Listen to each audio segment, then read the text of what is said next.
Morning everyone, good morning mga kalingap at good morning sa lahat ng mga viewers natin. Nandito na naman tayo sa ating YouTube channel at gagawa tayo ng panibagong reaction video. At dito sa reaction video natin mga kaibigan, may ipi-play din tayo na video kung saan makikita natin na talagang mukhang i-stress na si Lolo. Pero bago yan, shout out muna kay Kuya Bal Santos Matubang, Kalingap Rab and Ate Edda at sa lahat ng ating mga viewers. Mega love shout out sa inyo. Kay G sabi ko lang na Ate B Considerate in Mamisti Kayons and Sugarcane Channel, shout out po sa inyong lahat. So ito na nga mga kaibigan, kasi nga kahapon nag-live tayo at talagang pinapayuhan natin si Lolo Federico na yung kanyang counting natitirang buhay ay idaan na lang sa good vibes. Huwag na doon sa mga point na nai-stress.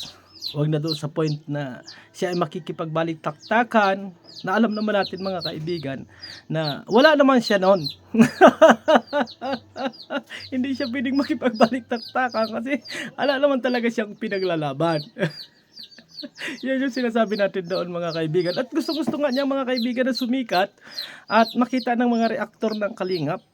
Yun ang kagustuhan niya. Ay alam mo Tatay Federico, sa totoo lang kapag gusto mo talaga yan, ibibigay sa'yo. I-request mo lang. No? I-request mo lang. Kaso mukha na ikaw ay madadali sa ginagawa mong yan. No? Mukhang hindi na maganda ang nangyayari sa iyo, Tatay Federico. Ano? At diyan sa sinasabi mo nga mga kaibigan na magkaso ang Kalingap para magkita-kita tayo. Ganito lang Tatay Federico, kung talagang ikaw ay matapang at talagang ikaw ay may pinaglalaban, magmura ka. Gusto mo ng kaso? Magmura ka Tatay Federico. Magmura ka. Para sa ganoon maramdaman mo kung ano ang lupit ng Kalingap. Yun yung aking inaano sa iyo. Kasi gusto mo na magkaroon ng kaso. Gusto mong sumikat. Gusto mong magkita-kita. Magmura ka. Magwala ka. More. More pa, more. Para talagang maramdaman mo kung gaano ka katapang at kung gaano ka humarap sa husgado. Hindi pa ako bilib sa iyo, Tatay Federico. Kasi gusto mo ng kaso pero malumanay naman yung inasabi mo. Puro mga ano-ano lang. Diba? Ay, ang masasabi ko sa iyo, tapangan mo pa. More. Kung talagang gusto mo, magmura ka pa. At manira ka ng mga fake. Yung mga fake news ay gawin mo. Kung talagang gusto mo na may kaso ka. Ganun lang. Yun lang ang simple doon. Kasi ina-request mo, kasuhan ka. Ay hindi ka naman nagawa ng kakaso-kaso. Ibig sabihin ko, yung mga fake news, dagdagan mo pa. Para makuhaan ka ng ebidensya. Go! Yan naman ang gusto mo, di ba? Magkaroon ka ng kaso at magpabalik-balik ka dito sa daet. So, ang gawin mo, sige, ituloy mo yan. Kasi yan ang gusto mong buhay eh. Sabi mo nga, yung natitira mong buhay ay ilalaan mo sa Kalingap. Sa paninira sa Kalingap. Aba, ikaw ang masusunod. Sarili mo yan. Pero, ikaw magdadala niyan. Yun nga sabi mo, maunti na lang yung buhay mo at natitira mo ay gigil na gigil ka pa kay Kuya Bal Santos Matubang. Ang tanong ko, nang gigigil ka dyan sa camera mo. Sa camera mo lang ikaw nang gigigil kasi alam mo na hindi ka masasaktan ng camera mo. Kung ikaw ay talagang nang gigigil, aba, ay lumabas ka dyan. Come to my diet. Kasi matapang ka nanggigigil ka eh. Hindi ka totoong nanggigigil kasi nanggigigil ka lang doon sa camera mo. Kasi wala naman talagang sasapak sa iyo sa camera mo eh. Wala naman talaga. Kahit ano pa ang gawin mo dyan, suntok-suntokin mo yung camera mo na yan. Wala mang mangyayari dyan. Sa totoo lang. Oo, nagmumukha kang letter T. Oo. Nagmumukha ka lang. Kasi dyan, nanggigigil ka sa camera mo. Naha-high blood ka. Ay, ang tanong, may gaganti ba sa'yo dyan? May sasagot ba sa'yo yan? Ay, sarili mong live. Ala ka nun. Ito yung nasabi ko ha. Ito na yung inasabi ko. Sa edad mo na yan, nababastos ka, ng mga nakakabata sa'yo. Sa halip na ikaw ay igalang at respetuhin, kasi alam ko na senior ka na, ay gusto mo yan eh. Gusto mong mabalahura, gusto mong mabastos, gusto mong magkakaso, dagdagan mo pa. Dagdagan mo pa ang pagmumura mo. Huwag yung ganyan, mahina pa yan. Kung sa pinagdaanan naming mga reaktor dito sa Kalingap, ano pa lang, wala pa sa kuko yan. Wala pa sa kuko yan. Napakahina mo pala. Mahina na yung ito. Mahina pa yung action mo. Oh, nanggigigil ka sa camera mo, pero wala kang action. Sa camera mo lang ikaw nanggigigil. Ala akong believe. Hindi ako napabilib sa iyo. Ay, ba't nakapunta ka naman dito? Kaya ano? Punta ka rito. Pumunta ka. Oh. Eh wala. Panis. Panis. Kung sa suka, hindi ka na pwedeng isuka. Mapait-pait ka na. Maasim-asim na mapait-pait. So pag inilagay mo sa bangos, hindi na pwedeng ano kasi lasang maasim na mapait. Kaya kung sa suka, hindi na rin pwede, mga kaibigan. Kaya kung ang desisyon mo, yung buong buhay mo ay ilalaan mo rito sa Kalinga para sirain. Gi! Ikaw ang bahala. Matanda ka na eh. Ang hirap mo ng pagsabihan. Tanda ka na eh. Gusto mong sumikat pero sabi ko sa iyo, super late na. Kung gusto mong sumikat at gusto mong mag-viral, gumawa ka ng mas maganda sa iyong kapwa. Hindi yung tanda ka na, wala ka pang tinandaan, yung mga kabataan ang iyong tinitira at sinisiraan. No? Maglagay mo yung ugali mo sa tamang edad mo. Huwag kang magpiling bata, huwag kang rin magpiling napaka-genius. Kasi wala ka doon. Debate nga tayo. Gusto mo saan? Wala. Sige nga. Kung ano ba talaga yung pinaglalaban mo? Ano? Kung ano ba talaga yung inyong intensyon? Totally, ikaw nagtatapik, wala ka naman talagang kaalaman eh. Hindi ka updated. Wala kang research. Wala kang kwento na talagang normal. Abnormal meron. Sira yung ngipin ko ay. Nakakasira ka ng ano. Alam mo, nagpapakagalit ka lang dyan.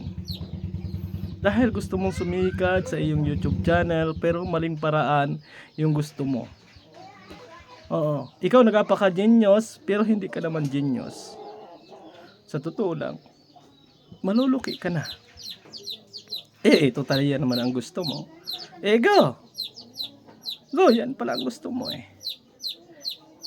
Ipe-play ko sa inyo mga kaibigan, mga kalingap, yung panggigigil ni Lolo Federico na talagang halatang halata na apektado ang loko. Sabi ko nga sa iyo, sa edad mo na yan, nakakahiya na ikaw ay nabatikos ng mga nakababata sa iyo. Sa totoo lang, parang anak mo na ako eh, or parang apo mo na ako bago mababalahura ka pa rito or mapapagsabihan ka. Hindi ka ba nahihiya sa sarili mo? Ang sabihin mo dyan, bakit si Bal Santos Matubang ay hindi nahiya sa kanyang pamilya? Aba, maraming napatunayan ng isang Bal Santos Matubang na ikinaganda ng kanyang buong pamilya. At ikinaganda ng iba't ibang pamilya, mga kaibigan. Yan ang katotohanan doon. Real talk. Ay ikaw, ano ba ang magandang naidulot sa pamilya mo? Hindi ko naman tanong lang. Ano ba? Yung kabaliwan mo? Tumanda ka ng kanyang ka na ba talaga? Wala kang tinandaan? Or nagawa ka lang ng ingay dahil gusto mong sumikat? It's very late. Na, gawin mo ng tama. Hindi yung ikaw ay kung ano-anong paninira mo. Pati ang EDC, inupakan mo, pati ang jump card. Hindi mo ba alam na malaki ang naitulong ng Kalingap dyan? At napakaganda na ng buhay nila sa ngayong panahon. Ay ikaw, ano? Ano ay ambag mo kay Rina? Hindi mo nga napansin yung mga taong nagkukontent kay Rina dahil nasilaw ka sa kinang. Palakpakan si Tatay Federico. Ipi-play ko na ang kanyang video. So, tara. Anak ka ng tatay mo, Bal Santos Matubang. Ikaw ang pinagmulan to. Hindi mo ka kasi. Ano, nanggigigil ako kasing hayop ka, napakasinungaling mo. Hindi ka nahiya sa pamilya mo? Ikaw, Rab Matubang, hindi ka nahiya sa pamilya mo? Alam na alam natin kung anong pinagsimulan to. Hindi nadamay nyo maraming tao. Ano nyo ah? Ano kayo ng tatay nyo? Ang dami nang nadadamay. At ngayon, binigyan nyo ng bago yung buhay ko. Ang buhay kong nalalabi, sinasabi ko sa inyo, ilalaan ko para sa inyo. At magdemanda na kayo para magkaharap-harap tayo. Huwag kayong puro panakot, huwag kayong puro panakot. Mga kalingap at napanood ninyo, no? At yan, ay ang sinasabi nga dyan, si Kuya Bal daw ang pinagmulan. Ay kung hindi ka ba naman aanga-anga, Tatay Federico o Lolo Federico, ay ba't ka kasi nakialam ng nakialam? Bago ang sasabihin mo, ang inagmulan ay si Bal Santos Matubang. Ay kung hindi ka ba nga aanga-anga, pakialamero ka, o totally, o. Kaya yung edad mo ay nababalahura dahil aanga-anga ka kasi. Sa edad mo na yan, makikialam ka at nagmamagaling ka pero wala kang napatunayan sa buhay mo. Oh, wala kang napatunayan na itulong mo sa ibang tao. At wala ka rin napatunayan na napakatalino at napakagaling mo. Kasi sa mga speak mo pa lang, sa mga pananalita mo at sa panggigigil mo, ay mukhang wala kang alam. Ay, mukhang aang-anga. Masakit ba? Tay Federico? Nasabihan ka ng bata ng gano'n. Ayusin mo na kasi buhay mo. Ayusin mo na kasi. Huwag laging paanga-anga. Edad mo na. Nagiging anga-anga ka pa. Eh kung hindi ka nakisawsaw at hindi ka nakialam at hindi ka nagmamagaling, ay di hindi ganyan yung buhay mo. Eh gusto mo pala eh. Gusto mo sumikat sa maling paraan. Ang tanong dyan, proud ba ang mga kamag-anakan mo, mga pinsan mo, mga apo mo, na ikaw ay tawaging anga-anga ng mga kapwa mo? Ay gusto mo yan eh. Gusto mo yan eh.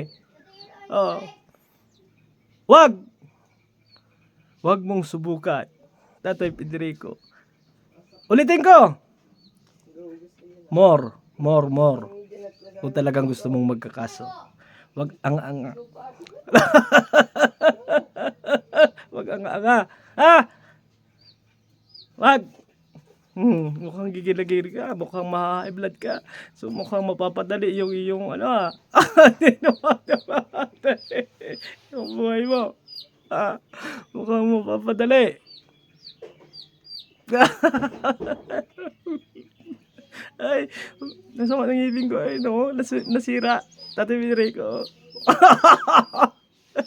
Ang pangit ng mukha mo, Tatay Federico ngayon. Nakakawa ka eh. So hanggang dito na lang mga kaibigan, mga kalingap, ang ating ginawang reaction video. At shout out sa inyong lahat. Maraming salamat sa inyong panonood. Bye bye.